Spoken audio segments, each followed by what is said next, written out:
Mes salutations à vous tous, j'espère que vous allez bien. Bienvenue à votre émission Un jour à la fois. Ce soir, une émission, comme toujours, en simplicité. Et je vous lance cette question. Est-ce que nous pouvons changer quelque chose? Est-ce que aujourd'hui nous pouvons changer quelque chose?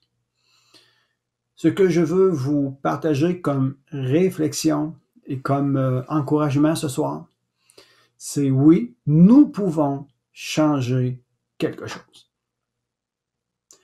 Avant tout, je vais ouvrir comme je fais dans chaque émission avec un mot de bénédiction, un mot d'encouragement, un mot de prière dans le nom de notre Seigneur Jésus-Christ.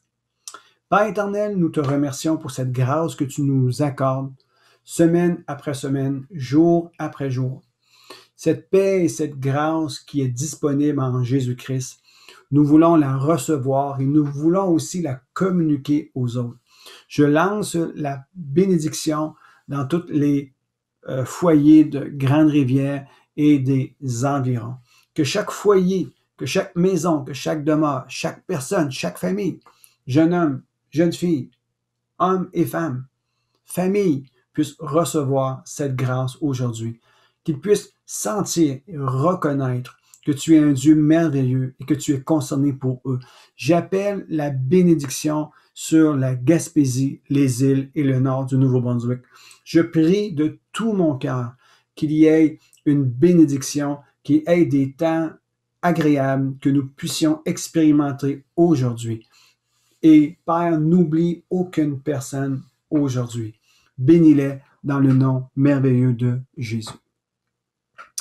Alléluia. C'est une grâce pour moi de me retrouver chaque semaine dans vos domiciles, que vous puissiez le regarder, que ce soit par la télévision, que ce soit sur YouTube ou Facebook, que vous l'écoutez en direct ou quelques jours plus tard ou quelques semaines après. C'est toujours une bénédiction d'être là pour essayer de tout mon cœur de vous amener une grâce, une bénédiction, être pour vous une source de réconfort. Et actuellement, nous tombons en zone rouge bientôt. Pardonnez-moi, pas en zone rouge. Nous allons être en zone jaune bientôt et c'est un soulagement. C'est vraiment une bonne nouvelle, une bonne nouvelle. Et je tiens à prier pour nos autorités, provinciaux, fédéraux, municipales. Je ne fais pas de la politique, je ne fais pas du journalisme, mais je veux simplement prier pour eux. Je ne comprends pas toujours les décisions qu'ils prennent. Je ne comprends pas leur rôle, comment cela peut être compliqué, complexe, mais je veux simplement m'unir avec des frères et sœurs, être unis avec la population pour prier en faveur de nos autorités. C'est important qu'ils puissent prendre de bonnes décisions, avoir la sagesse de bien gérer ce qu'ils ont à gérer en ce qui concerne le bien-être des citoyens.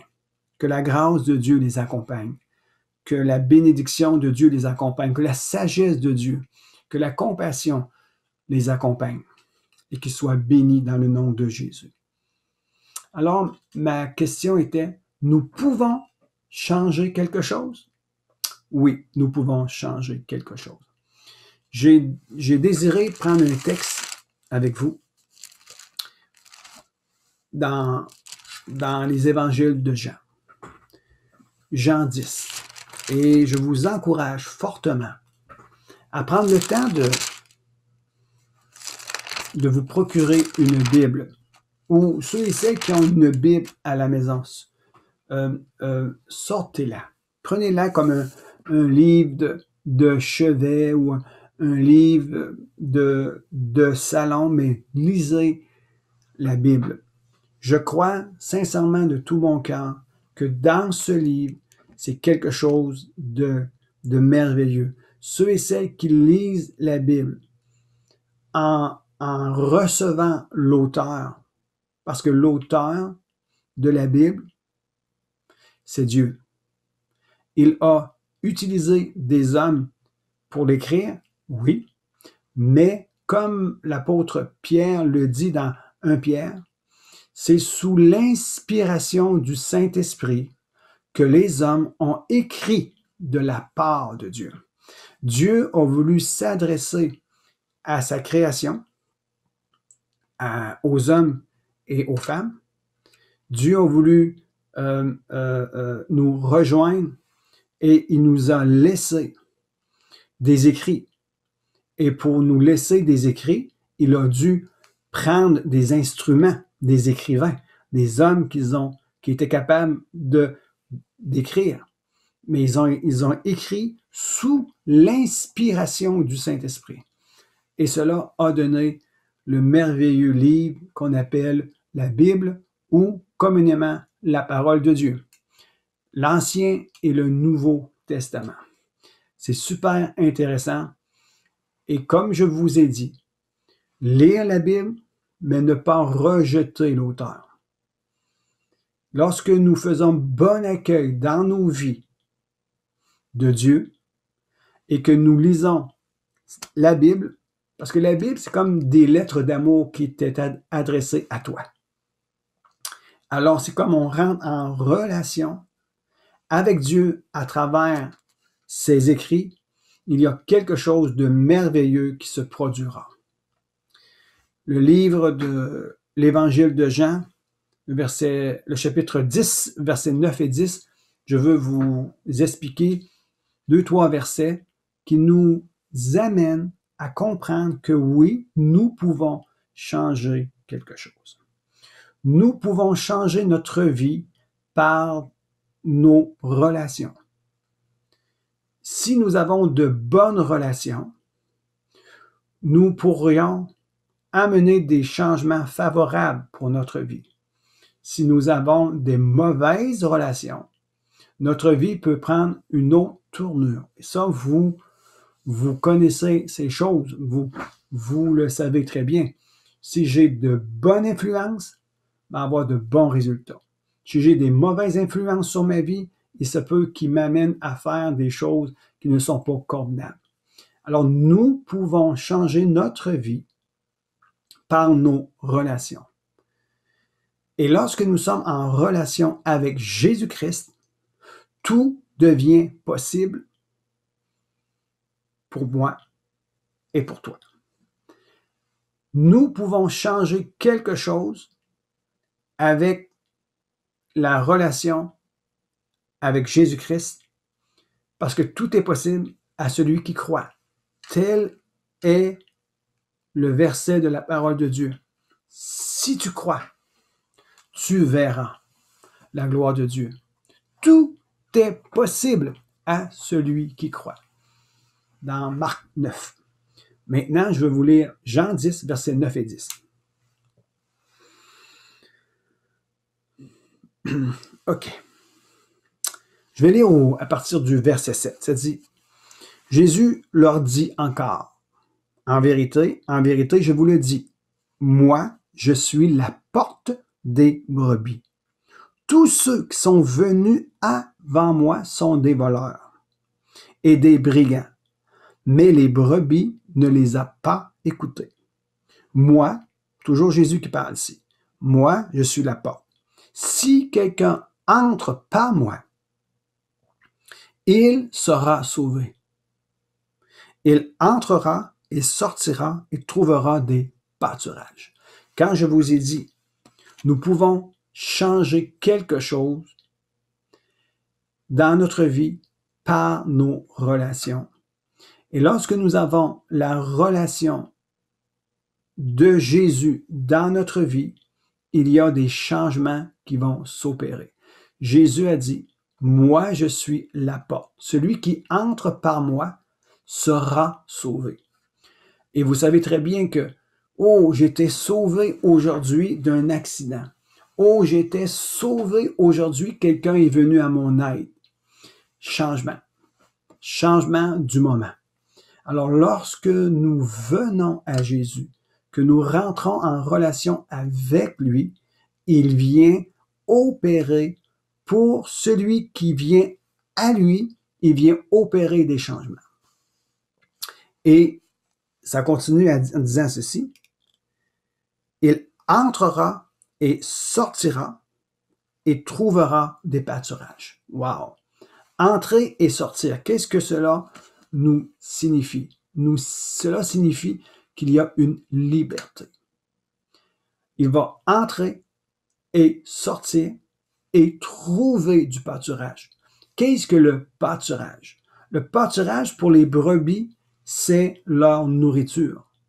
Jésus a dit, si tu entres par la porte, dont je suis la porte, tu seras sauvé. Tu vas entrer, tu vas sortir et tu vas trouver tout ce dont tu as besoin. N'est-ce pas merveilleux ça? C'est extraordinaire. Le verset 10 maintenant. Le voleur ne vient que pour voler et tuer et dérober. Moi, je suis venu, Jésus dit, moi, je suis venu. Il dit, il y a un voleur qui vient. Qu'est-ce que le voleur fait? Il vient tuer, voler, égorger. Mais moi, je suis venu afin que les brebis aient la vie et qu'elles l'aient en abondance. Moi, je suis le bon berger. Le bon berger donne. Wow. Sa vie pour ses brebis. Le bon berger, c'est Jésus. Et Jésus est venu donner sa vie. Vous voyez l'image, Pâques s'en vient bientôt. Vous voyez l'image de Jésus sur la croix. Il meurt sur la croix. Il a donné sa vie sur la croix. Mais quel est le sens? Pourquoi Jésus a-t-il fait ça? Il l'a fait pour toi. Il l'a fait pour moi. Il l'a fait pour apporter la solution dans ta vie. Il est venu te sauver, nous racheter. Il est venu pourvoir à nos besoins par sa mort sur la croix.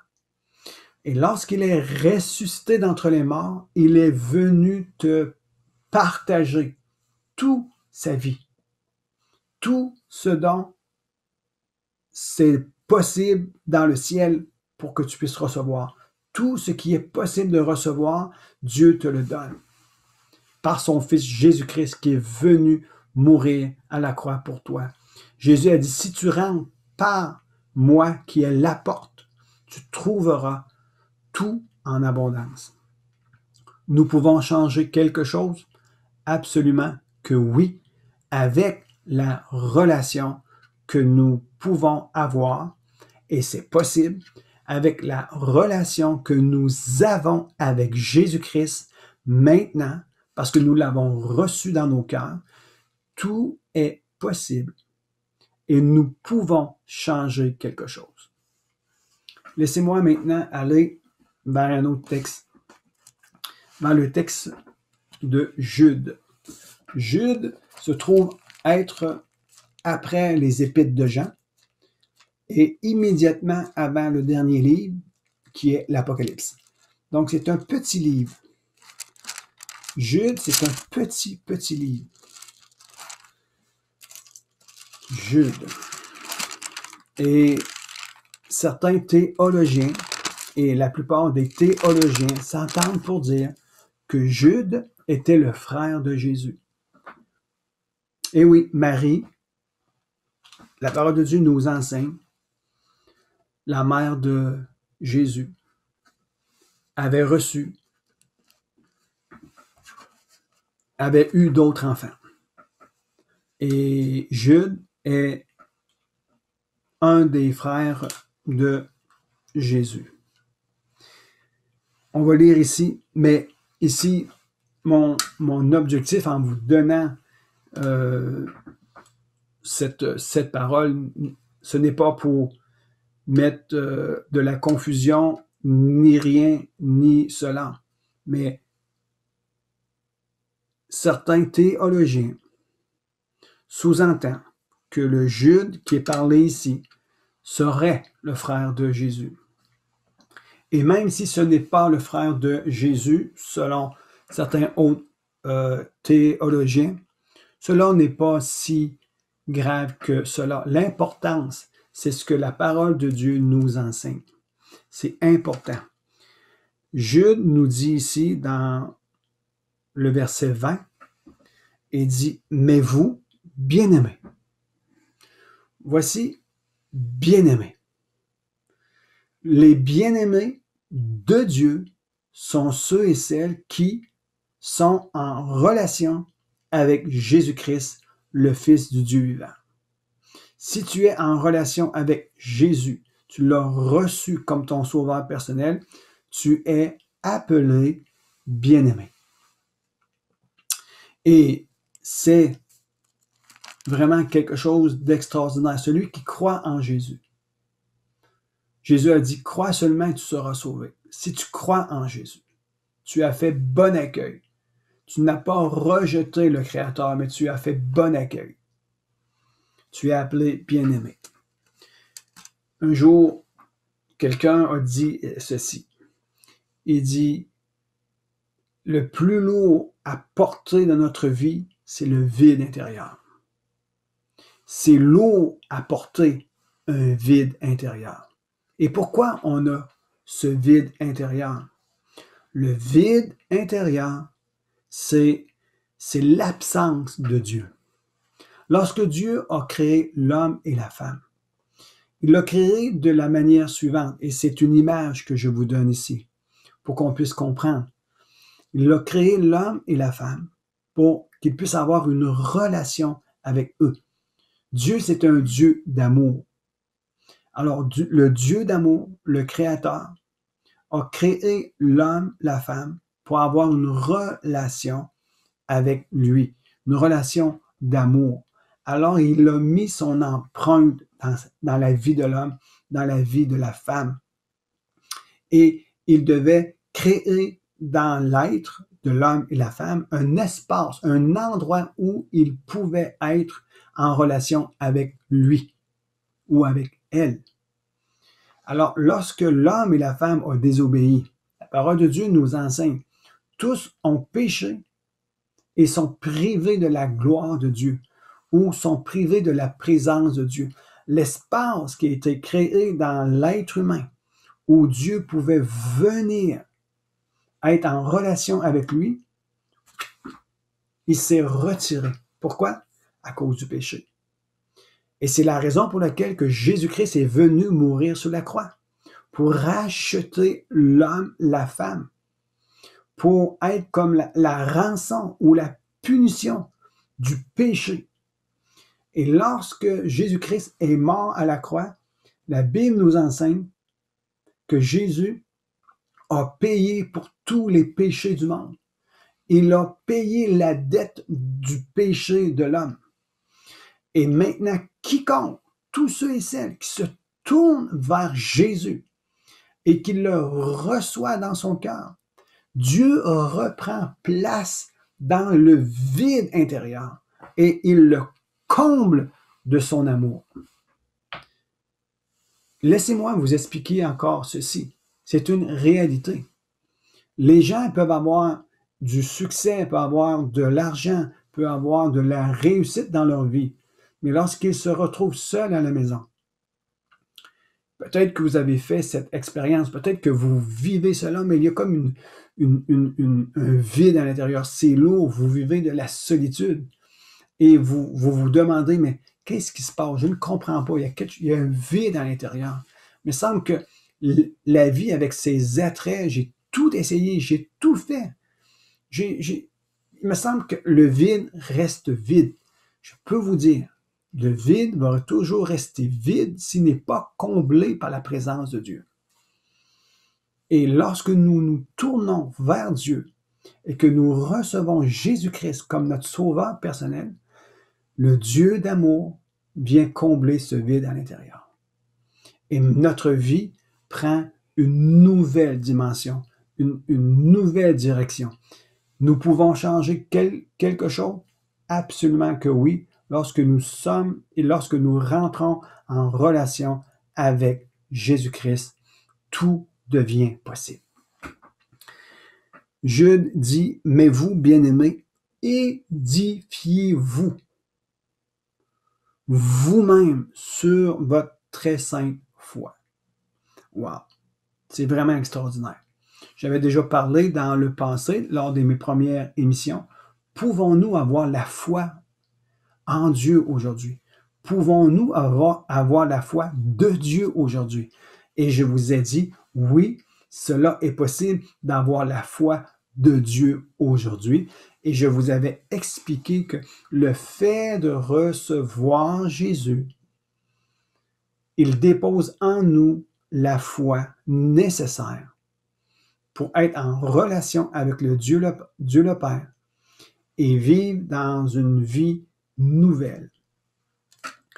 L'auteur du livre des Romains, l'apôtre Paul, nous dit dans Romains 12, je vais vous lire le verset. Romains 12, je déroge un peu de mon texte, mais ce n'est pas grave. Romains 12, verset 3 nous dit ceci. Par la grâce qui m'a été donnée, je dis à chacun d'entre vous de ne pas avoir de prétentions excessives et déraisonnables, mais d'être assez raisonnable pour avoir de la modération. Chacun selon la mesure de foi que Dieu lui a départie. Chacun selon la mesure de foi que Dieu lui a départie. Je vais aller dans un autre texte, dans Hébreux 12. Je veux vous dire ceci. Le vide à l'intérieur a besoin d'être comblé par le Dieu d'amour. Et le Dieu d'amour vient combler ce vide dans nos cœurs lorsque nous recevons Jésus-Christ, son Fils. Et lorsque nous recevons Jésus-Christ, son Fils, que nous l'avons accueilli comme notre sauveur personnel, il vient déposer en nous une mesure de foi. Et le livre des Hébreux nous dit ceci. Hébreux 12, verset 2. Les yeux fixés sur Jésus. Nous devons avoir aujourd'hui les yeux fixés sur Jésus. Pourquoi? Il est le Fils du Dieu vivant, mort et ressuscité d'entre les morts, et il est le Seigneur des Seigneurs, le Roi des Rois. Les yeux fixés sur Jésus, qui est l'auteur de la foi et qui l'amène à la perfection. Wow! Alors, lorsque nous recevons Jésus, il vient combler le vide à l'intérieur par Dieu d'amour. Il dépose en nous la foi de Dieu. Et cette foi, elle a besoin d'être nourrie. Romains 10, verset 17, ça dit, la foi vient de ce que l'on entend, et de ce que l'on entend vient de la parole de Christ. La mesure de foi que nous avons reçue en nous et qui comble le vide à l'intérieur par l'amour de Dieu a besoin d'être nourrie, besoin de prendre de l'ampleur, de l'espace, besoin de rentrer dans le processus de maturité. Et comment on fait cela? C'est nous devons entendre ce que Jésus a à nous dire à travers sa parole. Rentrer en relation avec Dieu le Père, Dieu le Fils, en demandant à l'Esprit de Dieu de nous aider, de nous éclairer. Et nous pouvons changer quelque chose par la relation que nous avons avec Jésus-Christ. Jude nous dit ceci, édifiez-vous. Quand on parle de édifier, on parle de édifice, on parle de construction. On est capable de partir d'un point A et aller dans un point un peu plus élevé. On parle de construction, on parle de changement, on parle de quelque chose de solide. Il dit, édifiez-vous vous-même. C'est notre responsabilité personnelle de construire notre vie sur des bonnes valeurs, sur des bonnes bases. Édifiez-vous vous-même sur votre très sainte foi. Alléluia. Merci Seigneur. Je prends une pause, je vous envoie je vous envoie façon de parler. Je veux vous permettre d'écouter une chanson de notre frère Pierre Lobbs qui est La Louange. Une excellente vidéo, excellente chanson. Je vous reviens après cela.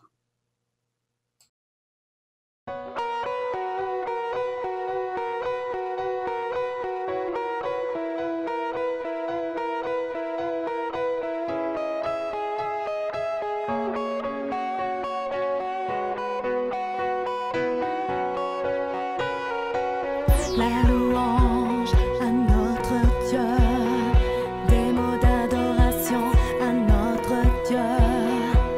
La louange à notre Dieu.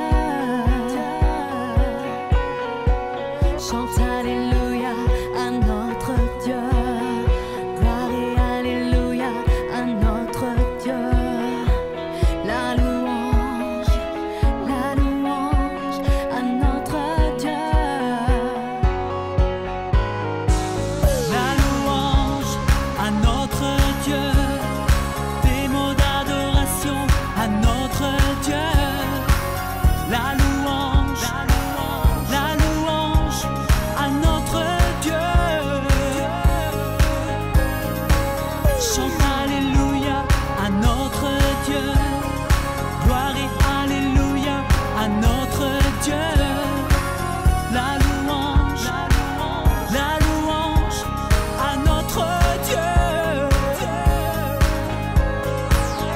Dieu mon sauveur, mon guérisseur, mon libérateur. Oui, il est. Dieu mon sauveur, mon guérisseur, mon libérateur. Oui, il est. La louange à notre Dieu. Des mots d'adoration à notre Dieu. La louange à notre Dieu.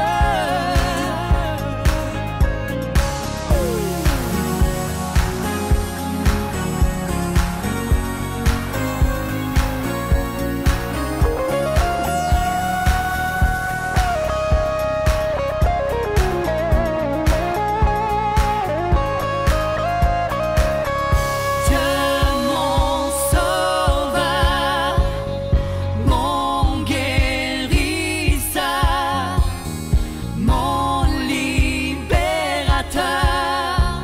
Oui, il est. Dieu mon sauveur, mon guérisseur, mon libérateur. Oui, il est. La louange à notre Dieu. Des mots d'adoration à notre Dieu. La louange à notre Dieu.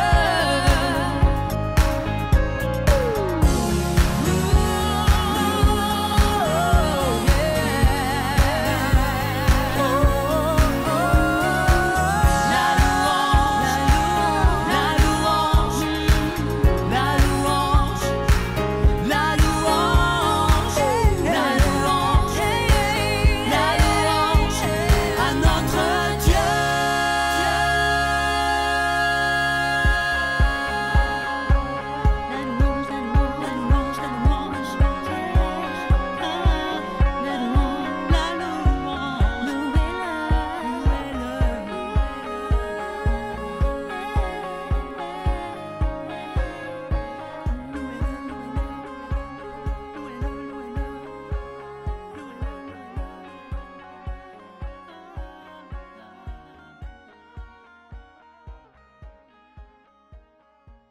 Nous voilà de retour, espérant que vous avez apprécié cette cette chanson, ce vidéoclip vraiment extraordinaire, un chant d'inspiration, vraiment, c'est vraiment un chant que j'affectionne et que j'aime vraiment.